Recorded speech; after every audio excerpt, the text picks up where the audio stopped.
All right, folks, today's Roland Unfiltered got a great show for you today. Ben Jealous, who's running for governor of Maryland on the Democratic side, he will be right here on our set, talking about, of course, his campaign against Larry Hogan. We are 6 days away from Election Day, and we are, of course, the final days of early voting as well. The Queen of Talk, Oprah, she is headed to Georgia to campaign for Stacey Abrams. It is a tight race in Georgia, and guess what? Brian Kemp, a Republican challenger, he has canceled his debate with her on Sunday. Just said, I can't find time to do it. He's going to be with Trump in Macon, Georgia. But I also think she's been kicking his butt in those debates. The last thing he wants is to give her more momentum heading into the final weekend. Speaking of Brian Kemp, a federal court keeps in place in order to help tens of thousands of voters caught in the exact match voter suppression program, and so we'll talk about that. Also, black candidates are running across the country for attorney general. We talked with the brother who's running in Florida. Today, we'll talk with Aaron Ford, who is running for attorney general in Nevada. President Barack Obama, he is hitting the campaign trail he's in Gary, Indiana, for Senator Joe Donnelly, who's trying to hold on to his seat. But Joe, really, what the hell were you doing talking about people of color? Yeah, wait till you hear what he said. I don't know when these white folks gonna learn. Also, an Arizona black Republican had the nerve to challenge me on social media about the Young Black Conservative Summit this weekend. And he says, you know what? This voter suppression thing is no big deal. He gonna be right here, and he gonna learn today. Also, it's Halloween, and I got to talk to my panel. When the hell did adults take over Halloween from kids? Oh, yeah, we're going to break this thing down. And plus, I talked with actress Zala Haneo about the importance of voting, especially when it comes to Latinos and millennials. Folks, it's time to bring the funk. Roland Martin Unfiltered. Let's go. He's got it. Whatever the biz, he's on it. Whatever it is, he's got the scoop, the fact, the find. And when it breaks, he's right on time and it's rolling. Best believe he's knowing. Putting it down from sports to news to politics. With entertainment just for kicks, he's rolling. It's on go, y'all. It's Roland Martin, yeah. Rolling with Roland now. He's funky, he's fresh, he's real, the best, you know he's Roland Martin now.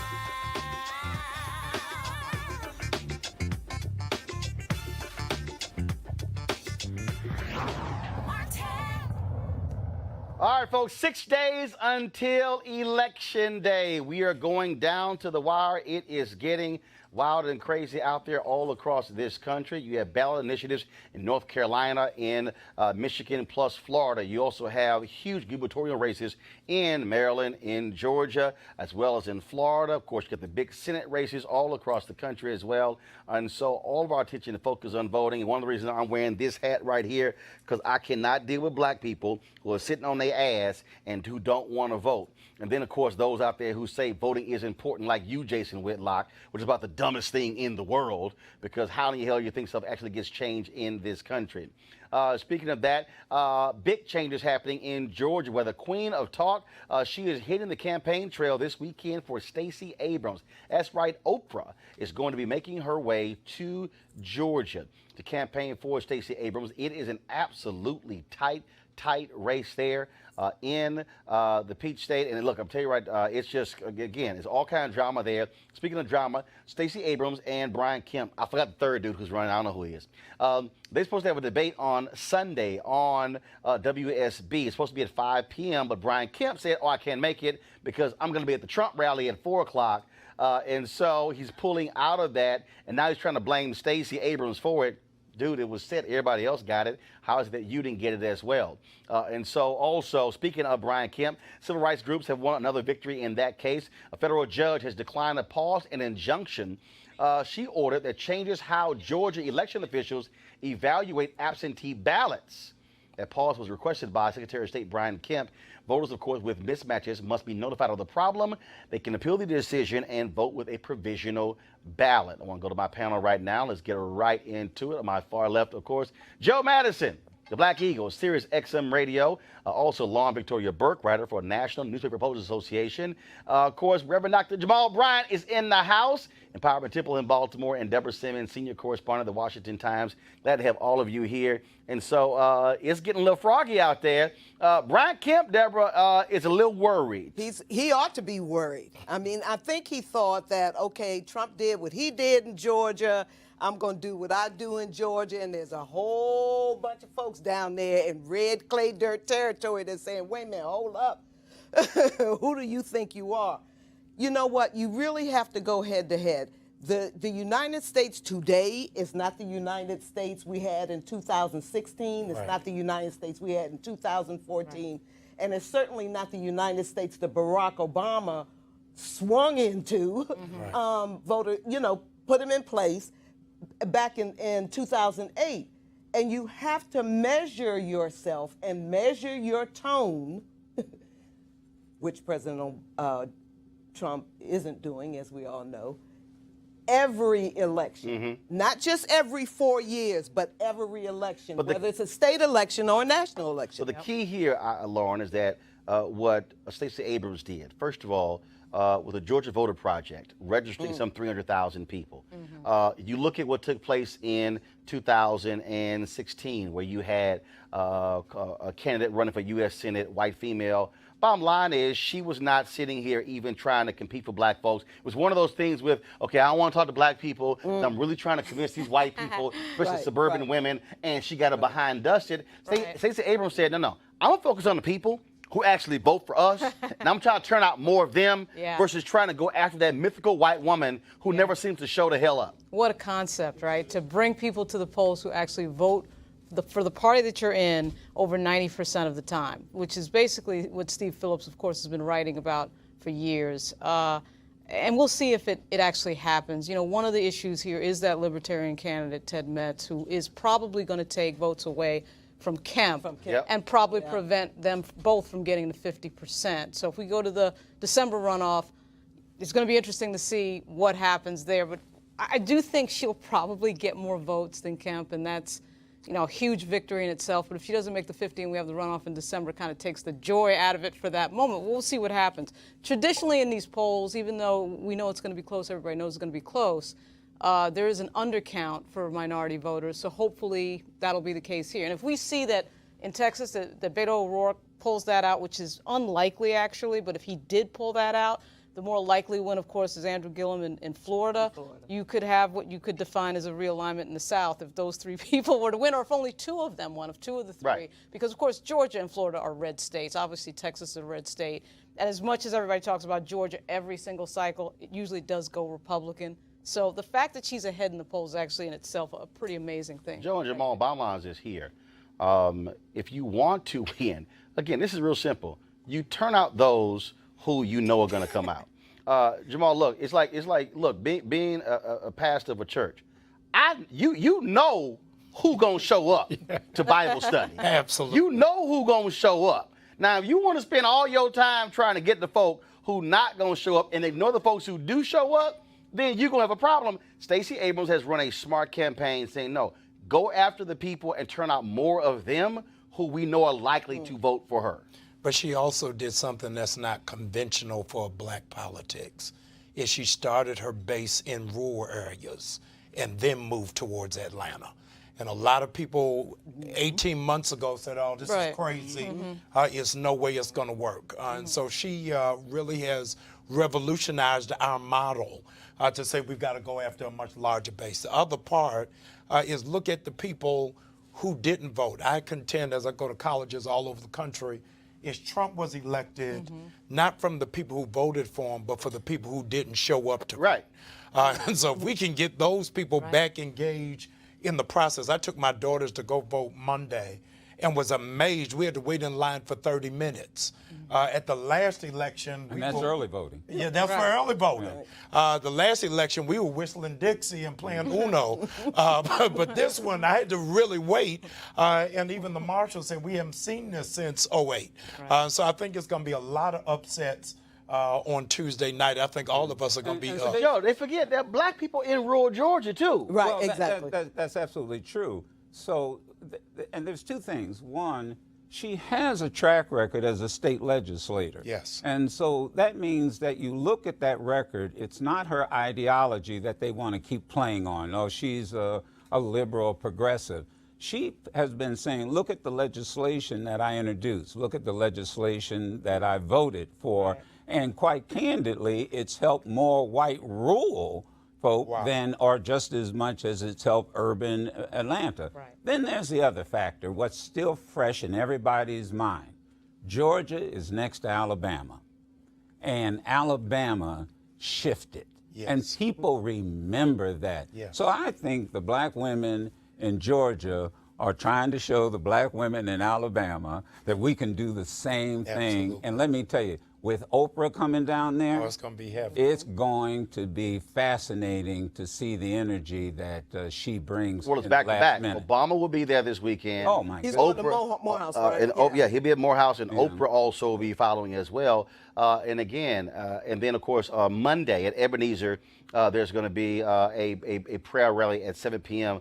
That night. Reverend William Barber, of course, Pastor Ralph Warnock, all of them are going to be there. That's taking place on Monday evening as well. And so you have a strong closing. Same thing for Andrew Gillum. That's taking place in Florida. Of course, we can't forget Ben Jealous, who's running in Maryland. Republicans are actually worried because they're seeing significant turnout as well. And so in a moment, we're going to be talking with Ben Jealous about that race and what's going on. But first, we've been talking about voter suppression for quite some time, about what's going on here. And we see what continues to happen, that this is, frankly, standard policy on the Republican Party.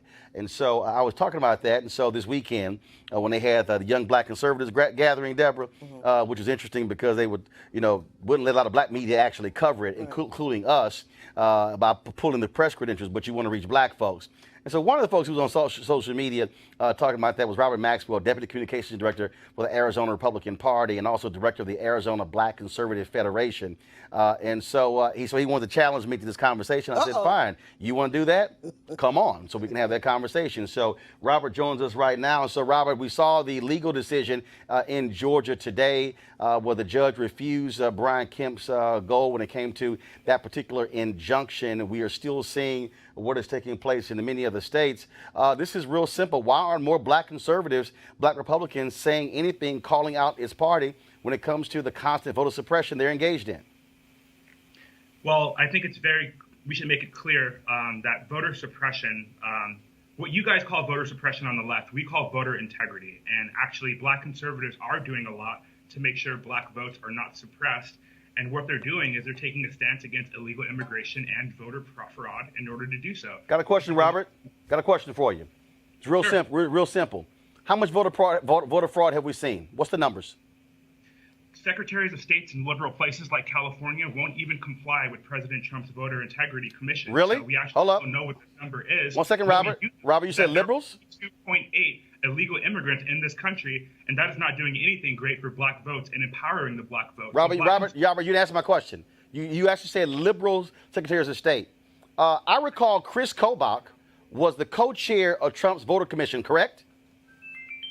If you say so. Not if you say so, it's a fact. Chris Kobach was the co-chair of Trump's voter integrity commission, correct? Okay. Chris Kobach is the Secretary of State of Kansas, correct? Okay. Chris Kobach wouldn't even turn over his voter rolls.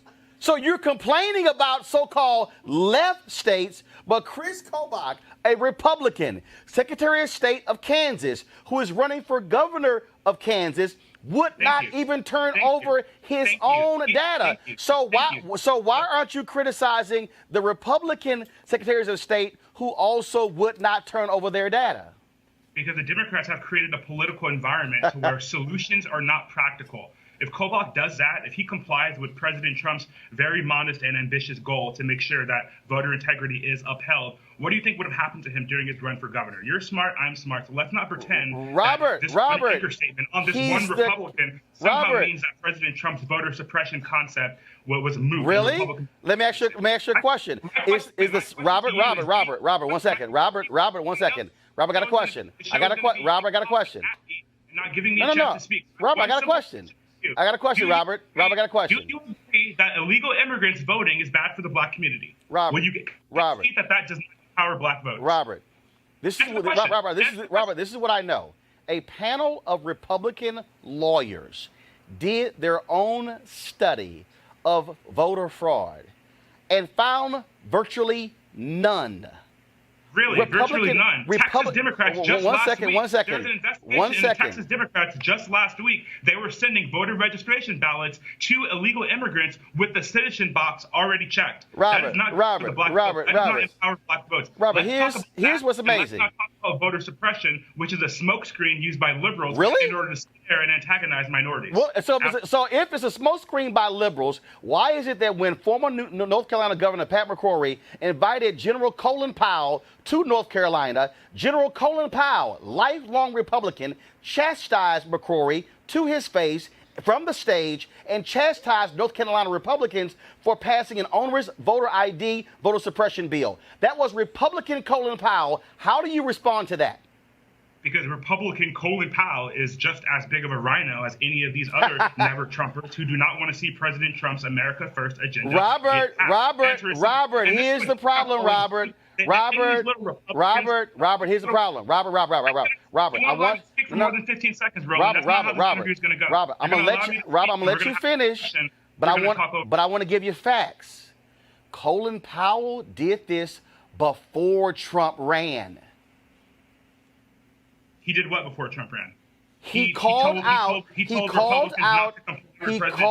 No, Robert, I'm gonna let you talk, but I want you to have your facts straight. He called out Pat McCrory before Trump even ran. So you can't accuse Colin Powell of trying to thwart Trump's agenda when he called it out before Trump even announced. Now, how do you respond? He called what out? Specifically, he called out the onerous voter suppression bill that was passed in North Carolina that a federal court struck down and said that was discriminatory intent and that was a laser-like targeting of black voters. Are you defending that bill? No, I'm defending the concept of voter suppression. Now, I know this is what you're going to try. You're defending voter suppression? Finish talking. Go ahead. Go ahead. I can't wait to hear this one.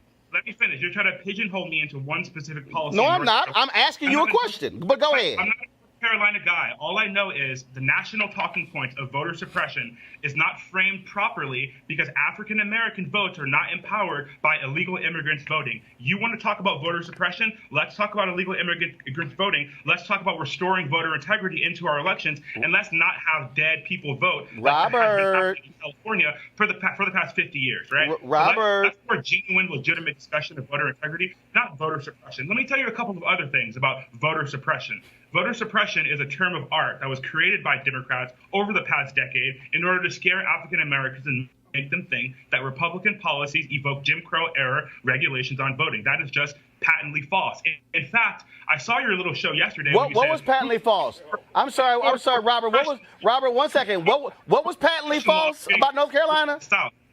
Voter suppression laws that you're talking about are voter ID laws. That's not voter suppression, Martin. All that is voter integrity. And in fact, 77% of non-whites support voter ID laws. So Robert, let's get the facts straight before you speak. I'm going to let you speak. I just want you to get the facts. Robert, right?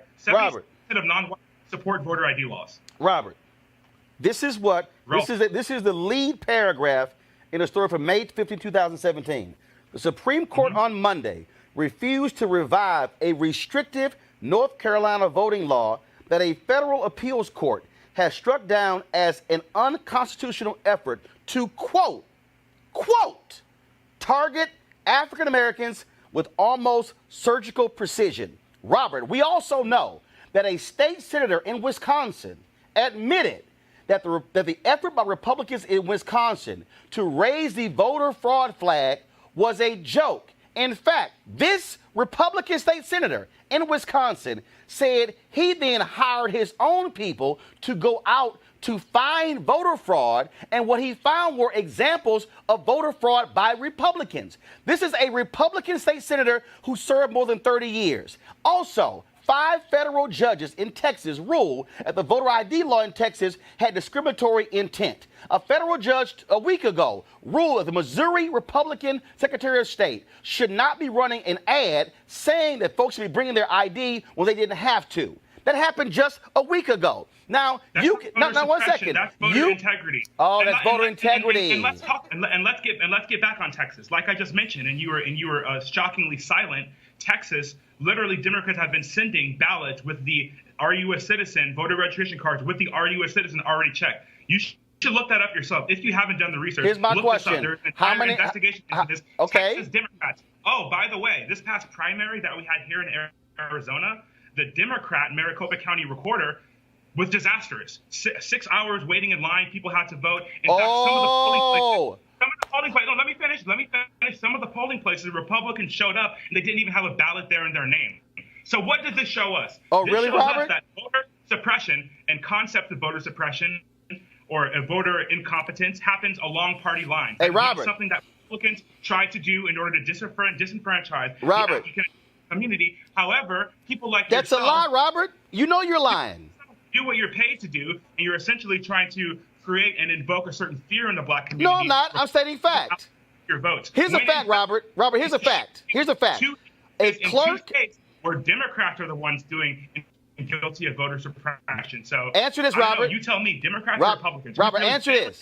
And Republicans are the only ones trying to bring integrity back to No, voting. no, you're And not. voter ID laws Hey, do that. hey, Robert, this is Voter real ID simple. laws Robert, let me give you some facts. A clerk in Wisconsin stated in 2016 she purposely removed an early voting location from a college campus to a far-out place because she said too many young folks vote Democrat. In 2016, Robert, a federal judge called in Scott Walker, the governor of Wisconsin, to say why were they dragging their feet on delivering voter IDs. That's a fact. Robert, what's amazing to me is you want to throw out, illegal immigrants and how it's hurting black voters. Hold up, one second, Robert. Robert, you don't have, Robert, you have no evidence. You have literally no evidence. And the problem is, at Republicans, this is by design. Robert, we can go down the line. Florida, Mississippi.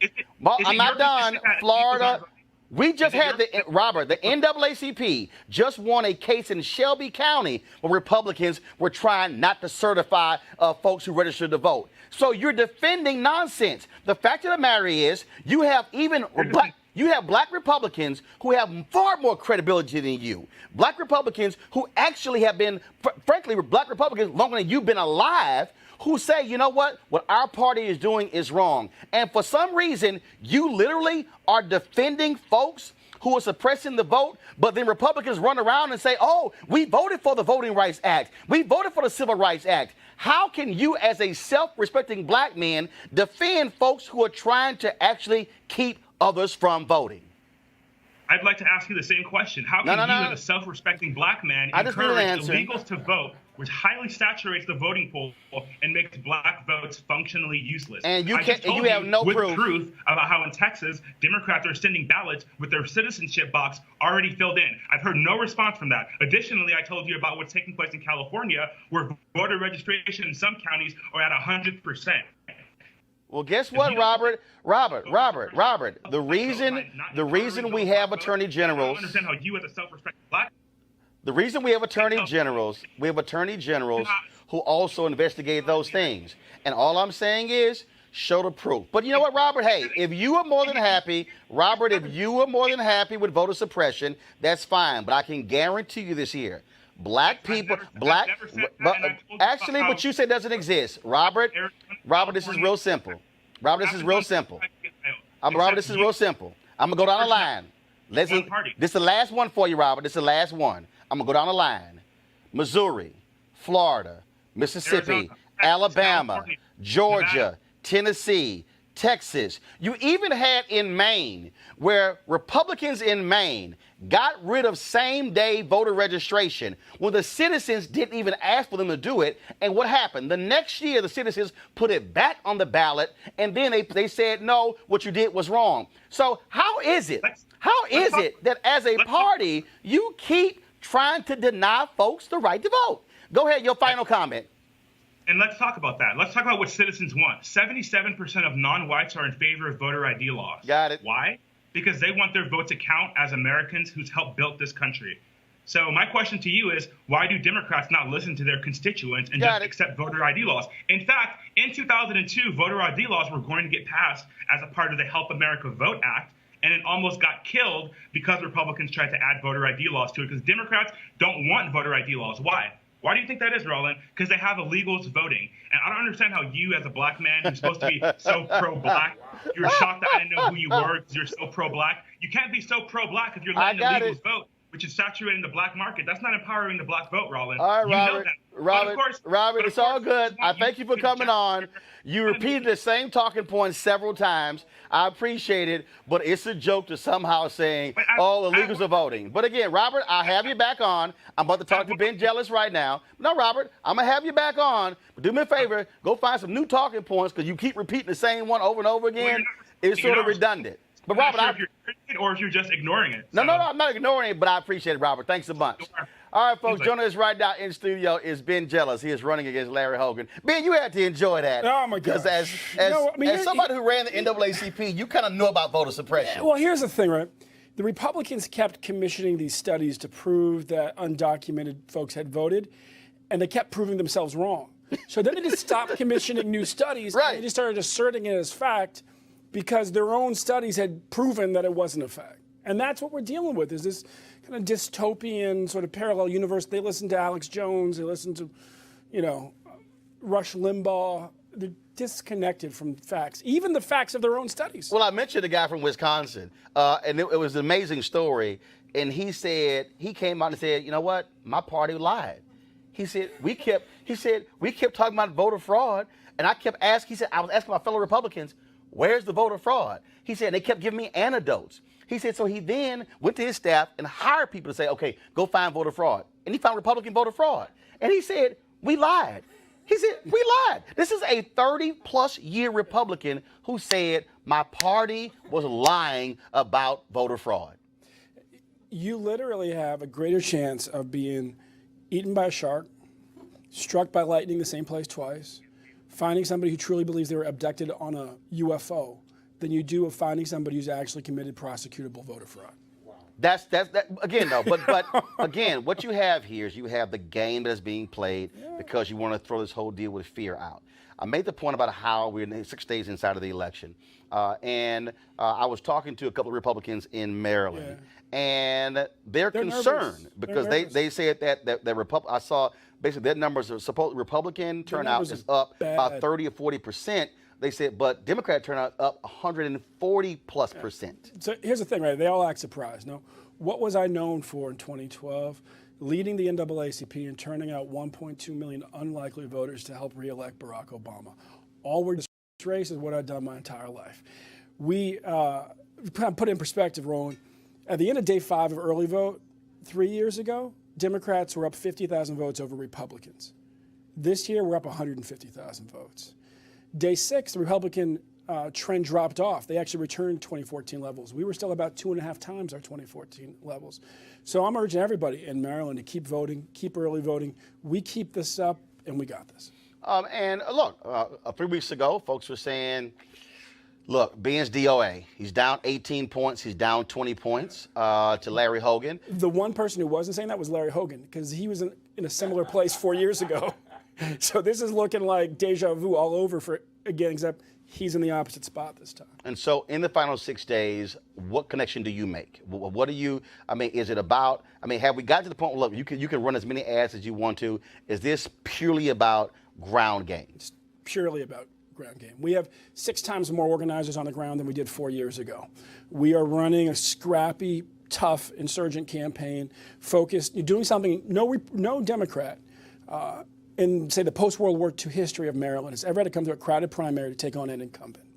And so we've run a very tough campaign, very disciplined from the beginning. We're focused on flushing out voters. We're on the doors, we're on the phones. Yesterday, we made 100,000 phone calls in one day. And we're just pushing. This is what we NAACP guys know how to do. And we're just simply doing what we do and pushing folks to the polls. Also, digital, the role that's playing. I was talking with a couple of people, and they are also helping you in that area too. Yeah. Our digital is organic. We have a movement of folks behind us. They tweet, they retweet, they post, they repost, and we don't have to pay for it. The governor doesn't have much energy on his side. He's pouring a bunch of money into it. We got people out there. They're excited. They push our stuff out. Last question for you. When you look at these other races that are going on, obviously there's far more attention. You look at more of the national media attention that's on Andrew Gillum, that's on Stacey Abrams, that's on Beto O'Rourke, and of those races there. Do you wish you could get some of that love, or are you saying, you know what, let's just focus on our borders? I'm an old organizer. Most of the campaigns I've been involved in didn't have much attention, but we still won.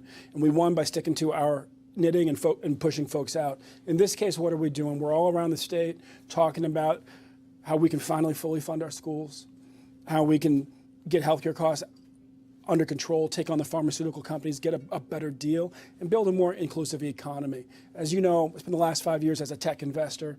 I know that we could be doing a lot better in Maryland. And the beauty of it is I don't have to run against Larry Hogan. He's a pretty popular guy. I just got to run against his record.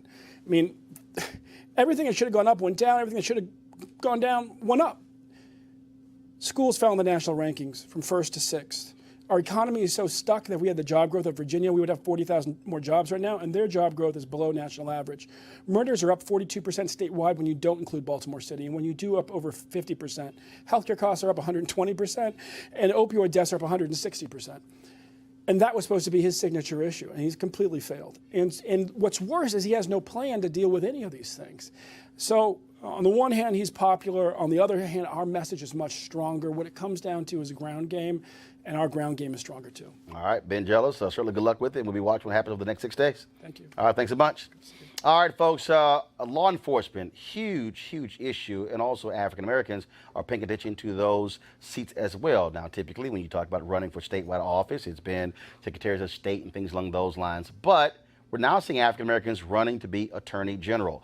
In Florida, in Minnesota, you got 2 black candidates who are running for AG in New York State, but also in the state of Illinois, and also in Nevada, where State Senator Aaron Ford is running against former State Assemblyman Wesley Duncan to be the next Attorney General. Ford endorsed by President Barack Obama and also former Attorney General Eric Holder. And then he says he will use his office to challenge the Trump administration on health care, immigration, and the environment. And Aaron Ford joins us right now. Aaron, how you doing? I'm doing great, Roland. How are you? Doing great to see you. Doing great. And so, again, it's very interesting in terms of the role that AGs are playing. You know, for so long, it was about just their states. But with the Trump administration, more and more AGs are really targeting the Trump administration and fighting them on many fronts. That's right. No, you're right. Listen, what I've been saying consistently for the last 11 months, frankly, is that this election for us is existential. It's existential for a lot of people. We knew that Trump, as a candidate, came out saying that Mexican Americans were rapists. We knew as a candidate that Trump has said that men can grab women wherever they want to grab them. We've seen now as president that members of the LGBTQ community have to fight to serve in our military. We've heard him say that Muslims can't travel. We've heard him also say that there are good people on both sides of Charlottesville. And we see now, for example, that people fleeing persecution and turmoil in their states, if they come to our country for asylum, then we're going to take their children at the border. And as recently as yesterday, we hear Trump saying that even being born here isn't enough to make you an American. So we need attorneys general throughout the states who are going to stand up against the Trump administration that is going against our simple existence. In your state, Latinos are critically important. We've seen that those numbers increase over the last several years. We also see what's happening in Clark County there, where we've been tracking. John Ralston tracks those numbers, and we're seeing significant turnout. And so how is it looking there on the ground in terms of against your opponent for Attorney General? Well, we are cautiously optimistic. That's the phrase I use. We have had a robust ground game since the beginning relative to voter registration, but now getting out the vote. Over the last few days of early voting, Democrats have voted more than the Republicans have. And so what we're looking to do is have a great turnout. We are what I consider light blue right here in Nevada right now, but we're going to turn dark blue next Tuesday. All right, then, Aaron Ford, we certainly appreciate it. Good luck in your race as well. Thank you very much. I appreciate being on. All right. Thanks a bunch. All right, folks, I'm going to go back to my panel here. And I got to have y'all comment on Robert Maxwell with the Arizona GOP. Here's what's stunning, Joe. So now the new talking point is all the illegals are voting. They're voting. Dude, multiple states, all 50, reported there was no widespread voter fraud. In this 2016 story, Tennessee counted 40 credible allegations out of some 4.3 million primary and general election votes cast. In Georgia, 4.1 million ballots were cast. They said they had opened 25 inquiries into suspicious voting or election-related activity. We can go down the line. This notion, what guys like Robert have done is they bit the apple of Trump, who threw out, 3 million legal votes, which happen to be the numbers that he lost to Hillary Clinton in terms of popular vote. They have no evidence. It doesn't exist. He lost the argument when you began to list the state by state, and in each state, it was the Republican secretaries of state. It was the Republican state committee. You know, one you left out, and I wanted to just shout out, was the admission in Florida when they got rid of souls to the polls, Reverend, on Sunday, which was extremely popular among particularly African American churches.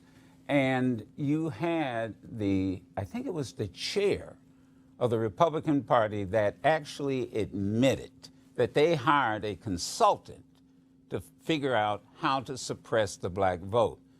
The other thing he doesn't understand is history. This voter suppression actually started after 2008. Yes. When the huge African American turnout took place. So only thing I kept thinking for the young man, he's just been in the sun too long in Arizona. He's strong. And his brain is baked because he's not dealing in historical fact. You know, Dr. King, and I'll close by saying, he said the two most dangerous things on the planet was sincere ignorance or conscientious stupidity. Wow. Mm-hmm. And let me tell you, it's bad when they both exist in the same mind. Well, the thing is, you hit on it right there. The minute that Barack Obama showed up and made history, it scared all these people.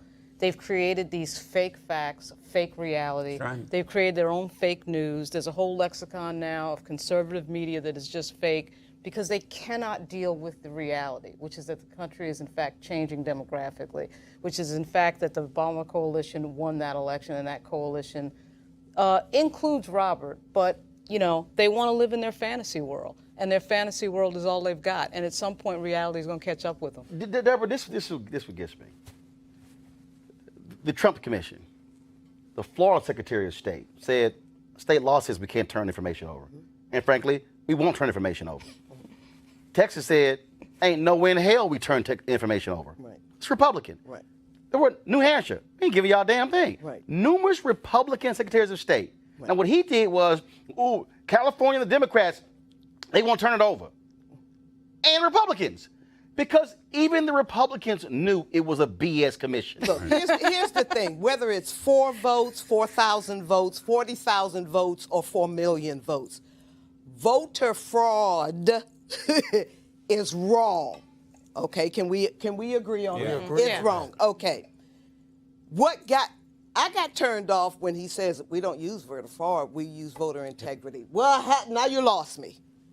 Now you've lost a lot of other conservatives, Republicans, and Democrats. Voter integrity, what is that? Your ballot? Is it the machine? Is it that we don't have enough you know, the media's done these stories on there. A lot of millennials and college-age students who don't do early balloting Right. because they don't know what a post office is. They don't know where to get stamps. They don't. That's where we need to focus on things like that. And I can understand why young people who've been away at college and they're used to mommy and daddy handling everything, why they don't know how to go to the grocery store and get a stamp. No, they also, this is it. Exactly. I mean, you know, it's not. Right. Exactly. Stamps is snail mail. And Matter of fact, look, when I do go to the post office every now and then, they say, you want to buy stamps? I'm like, hell no, what am I going to buy stamps for? Right. Costco's Like, famous for I'm it. only in here every 3 months. What you But here's the thing. If we have investigated this, and all these attorneys general have said, no problem, we have nothing to turn over to you, then let's be done with that and move on to what matters. We got all these things we're proposing that our education systems do.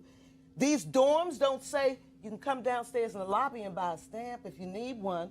Or, sweetie, let me show you where the website is, so you can vote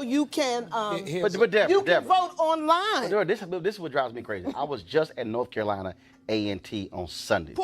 He's not gonna have a job much longer. Poor thing. No, he will. He did because they like being clueless, and I'm sure he's tweeting right now saying, "Oh, he'll give me a chance to talk," because you were talking nonsense. I'm at North Carolina A&T on Sunday. This is what the Republicans have done. There's a street on the campus. That's right. There's a street. Right. If I stand on this side of the street, I'm in one district. Right. If I cross the street, I'm in another district. I'm the same way in D.C. though. Well, first of all, DC ain't even a state, so I got you. But not only that, beyond that, there are no early voting locations on campuses. Right. Not just None. And that's HBCUs. What the Republicans have done, I keep saying this, and Robert did not want to have to own up to it. And then I love it. I'm not an expert on North Carolina. Well, hell, I ain't from there either, but I can read. Right. The Republicans in North Carolina have turned that state into 21st century Alabama. Right. What they have done has been so sick and demented. They literally have emails where they wrote, "When are black people voting early?" And they said the first week of early voting. They went, "Cool, we're going to get rid of all early voting locations in the whole county except one."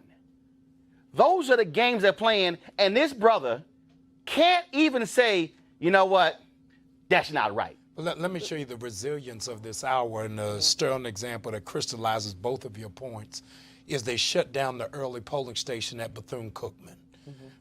And moved it 1 mile away from the campus. So this weekend, the SGA of Bethune-Cookman took the marching band, the football team, all of the fraternity and sorority, and they did a march. That's what A&T did. Yeah, it was 2 miles.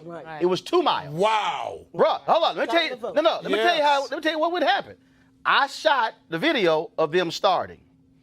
I then drove a mile and waited for them to catch up and shot more video. Then when they all walked past me, I then jumped back in the car and drove to the voting location and waited. It was 2 miles they had to walk to get to the polling place. And I think this is the synergy the Republicans are not counting on. Because it now is transcending Stacey, it's transcending Gillum, it's transcending Ben, is that there is a movement afoot for black people. This is a graduation election that is beyond a specific personality. And you know what, Pastor, I really appreciate that, because that needs to be said more often than it is, and sometimes too late to take the effect that it does. But where are we, and why aren't we... Synergy, I like that word. But why aren't we raising hell long before? We are raising hell long before. We are. Who's raising hell? Are you kidding me? We talk about voting all the time. We talk about voting all the time. Is it only Republicans in North Carolina? Wait a minute. Is it only Republicans in North Carolina that decide where polling places go? Yes, because what happened is... Only Republicans? Here's why. Yes, because what happened... Here's how bad it is. Because of gerrymandering, they have a majority... No. Here's the deal. The Republicans in North Carolina don't even talk to Democrats. They don't need them. Right. So what happened was, in the last election, when Cooper won, this is how dastardly Republicans are in North Carolina. The Democrats got a 4-3 majority on the state Supreme Court. Understood. The black guy got the most votes. Right. The Republicans in North Carolina said, okay, so we're going to strip the state Supreme Court of most of their power, and we're going to give it to the court that's underneath the state Supreme, the appeals court, because we have a majority there. Then what they did is, in this election, they said, we're gonna require you to run for judicial races this year as parties, but it's not gonna apply the next election. You had a Republican who retired right before they passed the law so the governor could appoint a Democrat. They said, no, you can't do that. What they have been doing is their deal is like, and right now in North Carolina, the Republicans got 6 constitutional amendments on the ballot to enshrine voter suppression, Joe. That's how deep this thing is. They are written in such an abstract way that callers to my show are asking, how do we define this? How do we understand this? It is a sneaky way of creating the suppression. But I hesitate. Please don't say people aren't raised in hell. I cannot talk about anything for 4 hours on my show. Folk are calling from coast to coast. Right. The fact that lawyers, especially the NAACP attorneys and others who have formed coalitions, they're winning case after case after case. These cases aren't decided in a vacuum. And they are out there because people are totally going after it. And I will say one thing about polling, be very careful. Oh, yeah. Polls don't vote, people do. And here's and only thing I want to say, you understand, pollsters are having a problem with this. Right, Yeah, absolutely. Exactly. Because the old way of calling on landlines don't work. Who has a landline? But here's the other thing that trips me out on this whole issue of voter suppression. And this is where John Roberts comes in.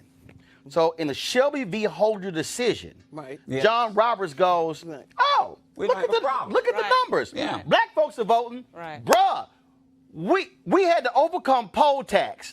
We had to overcome trying to say how many bubbles in a bar of soap. We had to overcome the whole issue of how many marbles in the jar. We're citing the Constitution. Black folks have always said, all right, y'all put the goal at 10 feet, at 12 feet. Okay, we're going to go practice, and then we're going to work out to learn how to dunk at 12 feet. Oh, y'all done moved the thing to 14 feet. Okay, we're going to go back. We're going to practice and work out. We're going to come back and we're going to shoot at 14 feet. We've always done that. In his mind, because black folks jumped over every hurdle they put in the way, his answer was, "Oh, we don't need the voter. We don't need the Voting Rights Act." Right. The problem is, the moment Shelby v. Holder was decided, They started. every single state like run by Republicans, literally the next day, The next put day. in voter ID laws / early voting. Right now, there are thousands fewer early voting locations in 2018 than there were in 2016 because they said if we shrink the electorate, it's so nasty, Jamal and Lauren. The woman in Wisconsin, the Republican in Wisconsin, Robert, she moved an early voting location from a college campus, you're a mile away, where they had a small parking lot. Because they wanted you to drive up and it's packed and get frustrated and turn back around. Now, here you had a venue on a college campus, lots of parking, free. No. She said, quoted, too many young people vote Democrats. And moved it to a far out with a small parking lot. That's happened in all the states I mentioned.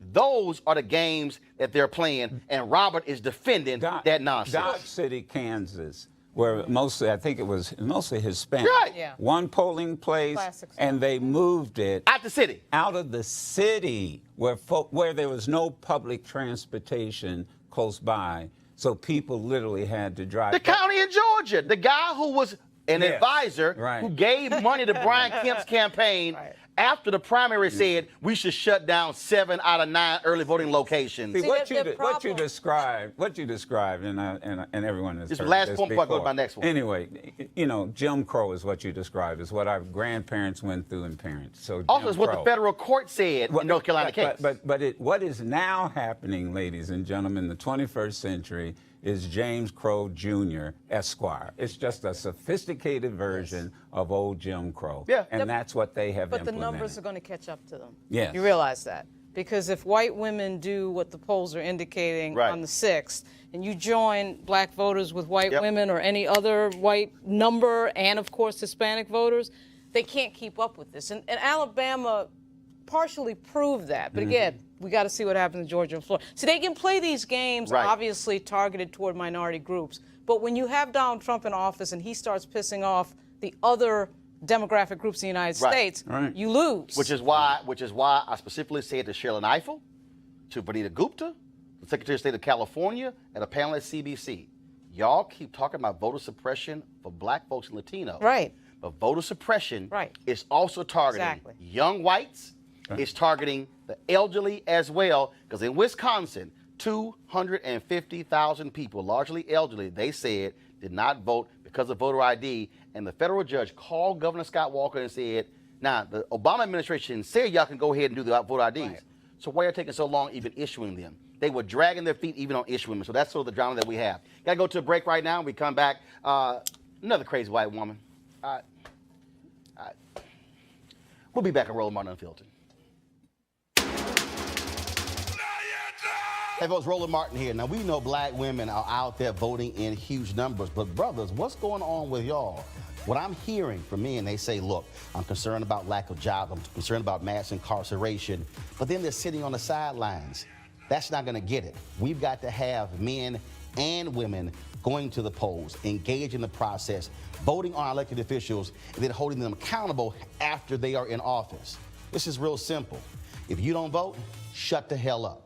Be woke, vote.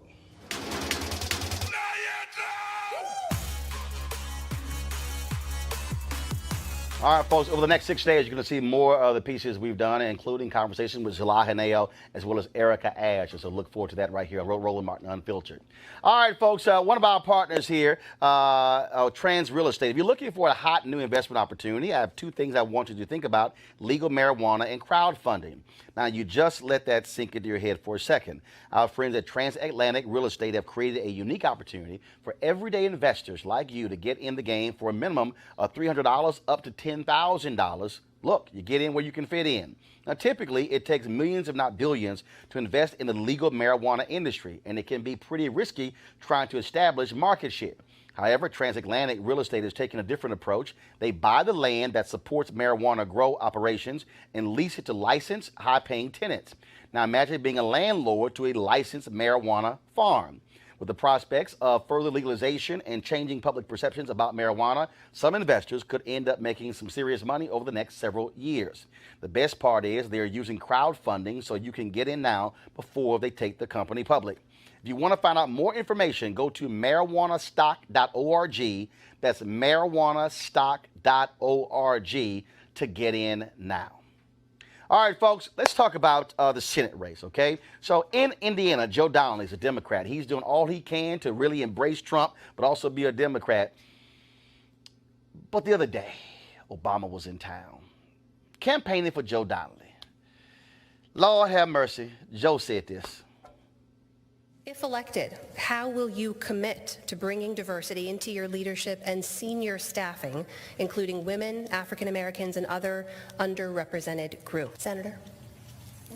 We want everybody to have a chance in Indiana and in America, and my offices reflect that, both on the campaign side and on the Senate side. Our state director is Indian American, but he does an amazing job. Our director of all constituent services, she's African American, but she does an even more incredible job than you could ever imagine. Y'all, he said, I got an Indian American, but they do a good job. They do a good job. Ooh, I got a black woman, but she does a good job. Yeah. Stay away from the butt. And she shouldn't be on your staff if you didn't think she either was going to do a good job or is doing a good job. It reeked of, he was really just filling it in to say that he had. He didn't expect the question either. Well, what happened, it exposed what was the intention of the hiring. Was really placeholders. Right.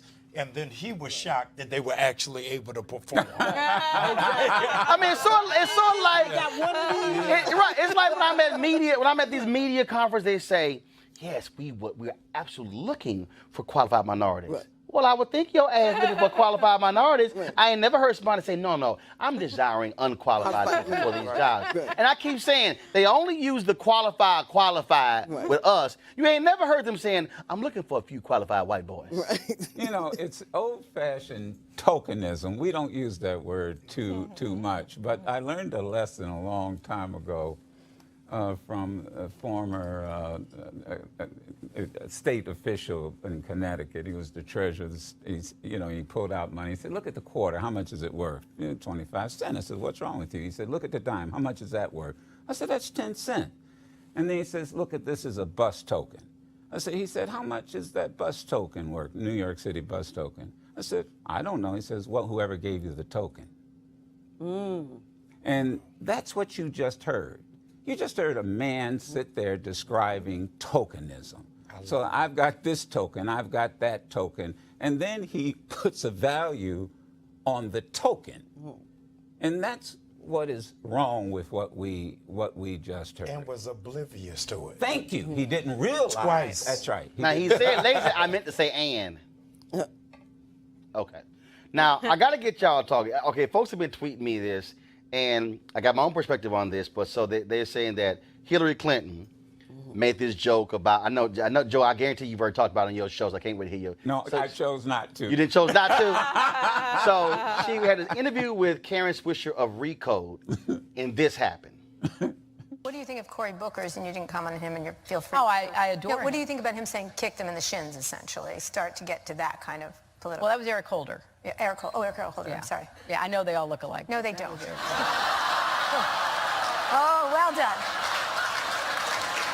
You know, Hillary, Yeah, I was paid by Mark Zuckerberg to do that. okay. All right, so all the people are like, oh my God, she's wrong. She was actually cracking on homegirl. Right.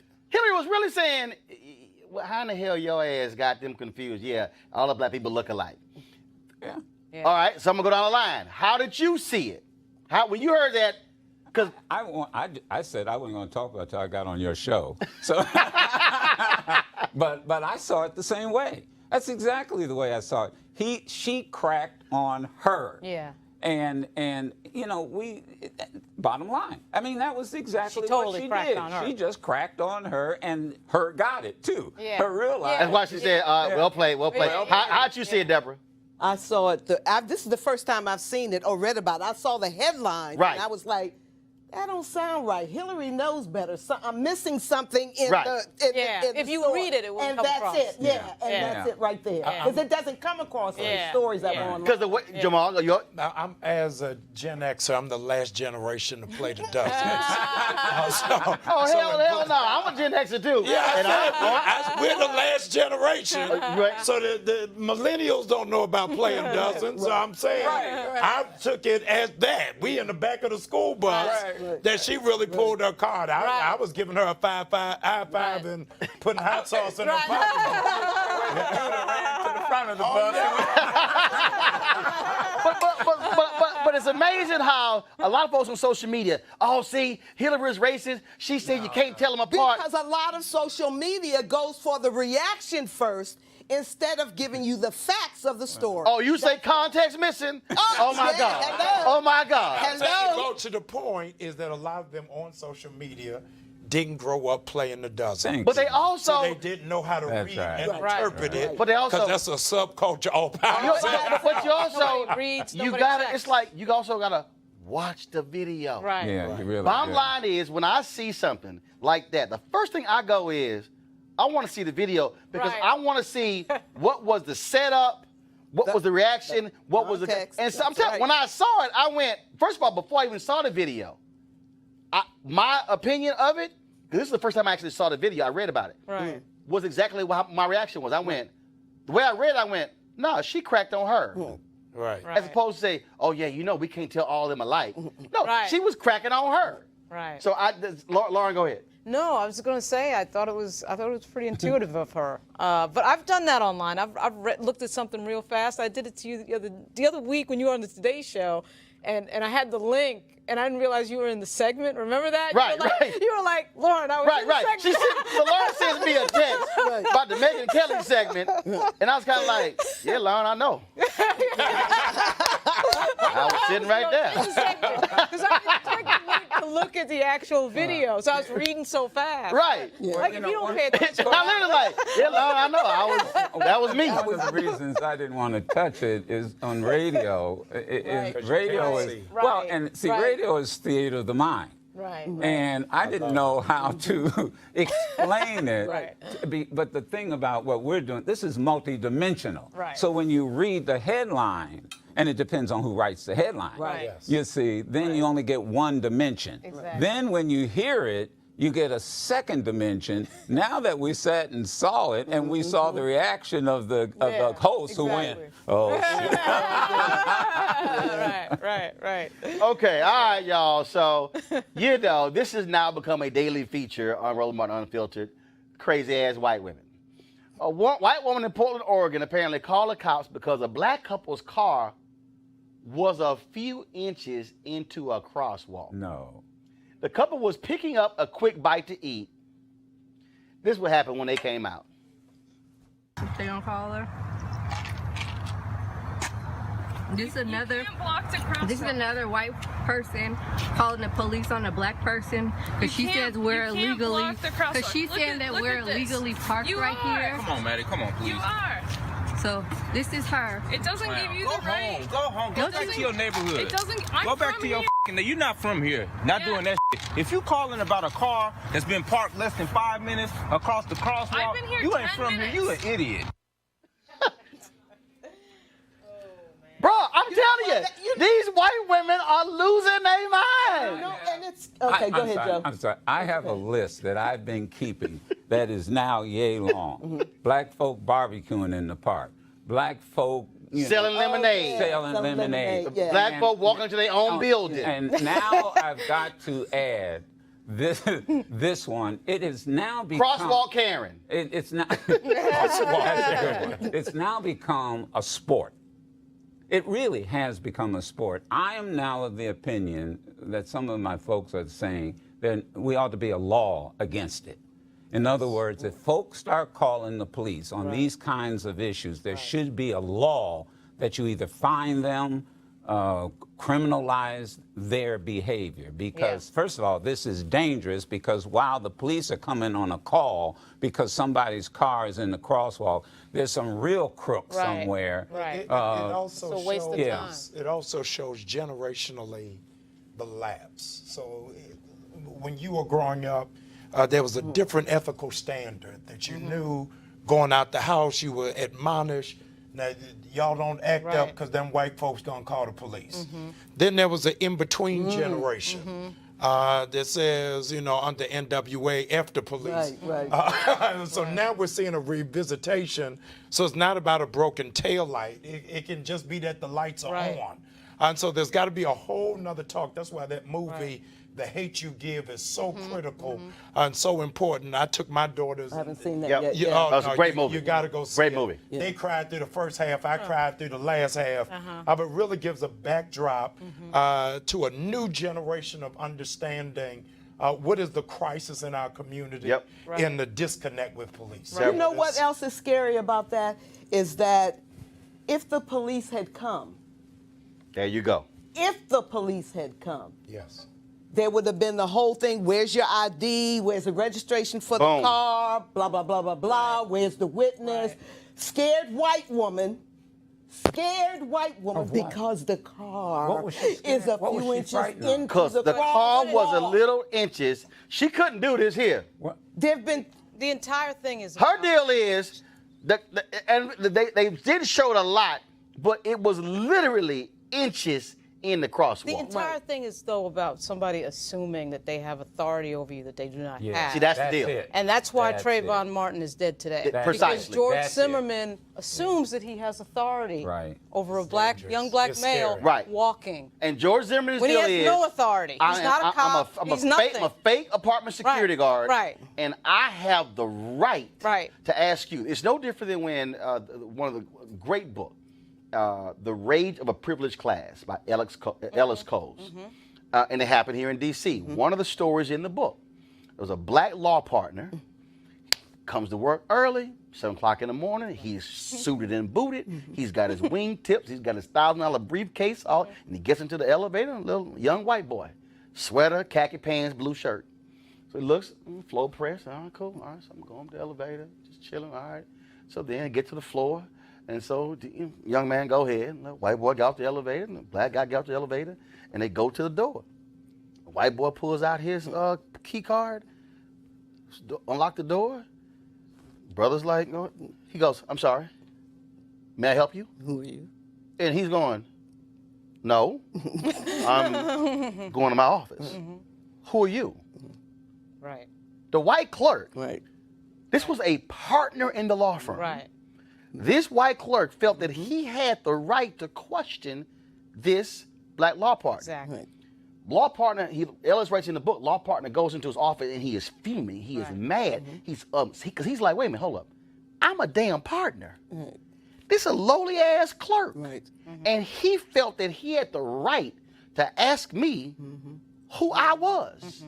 Which first of all says, if you the white clerk, how in the hell you don't know who the partners in the law firm are? Right. Right. And this brother was just angry. And this story spread all around D.C.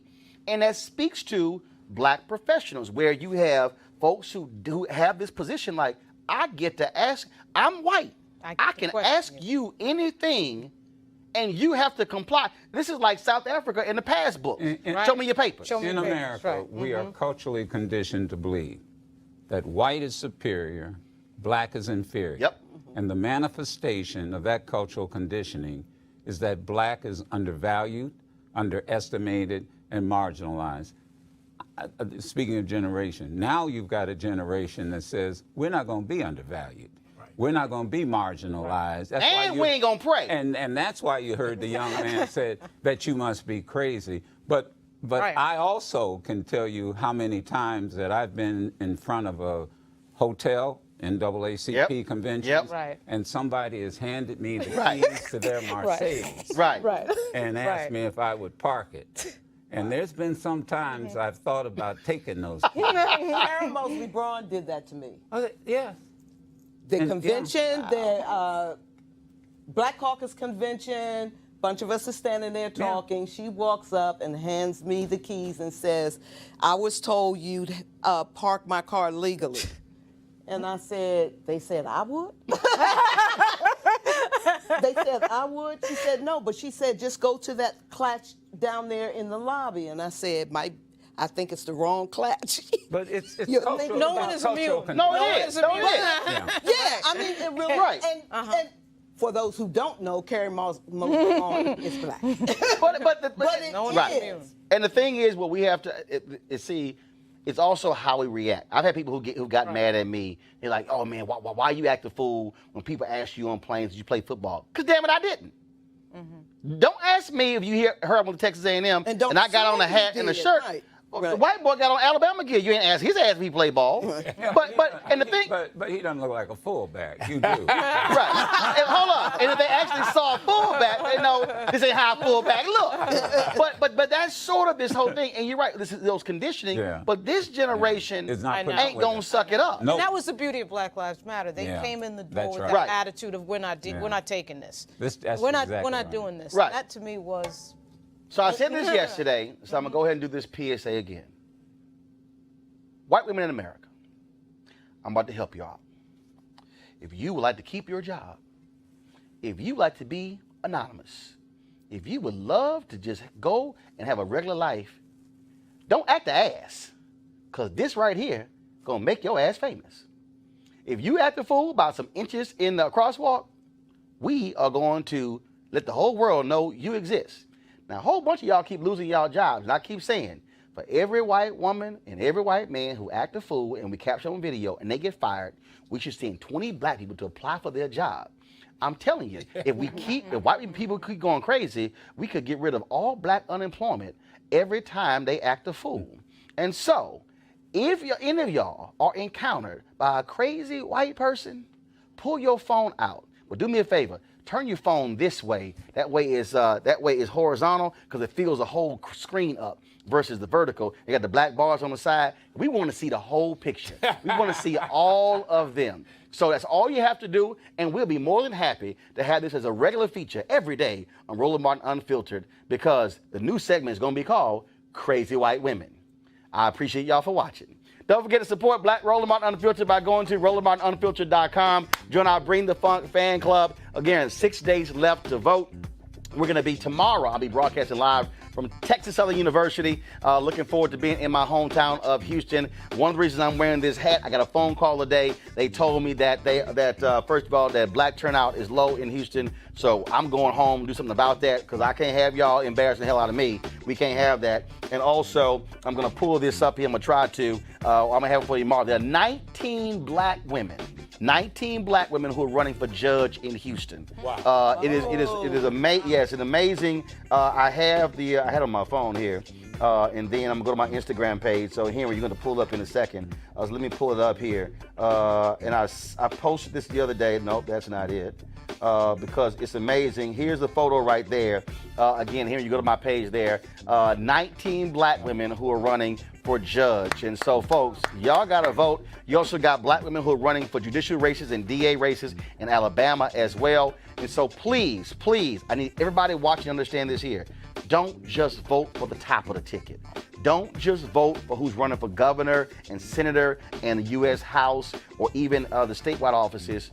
Remember, all those down ballot positions are just as important. Those clerk jobs, those judges, those folks who are DAs, all of those races matter to us as well. And so be sure to vote. Appreciate it. Deborah, Jamal, Lauren, Joe Madison, had a good time. And again, crazy white women, calm the hell down.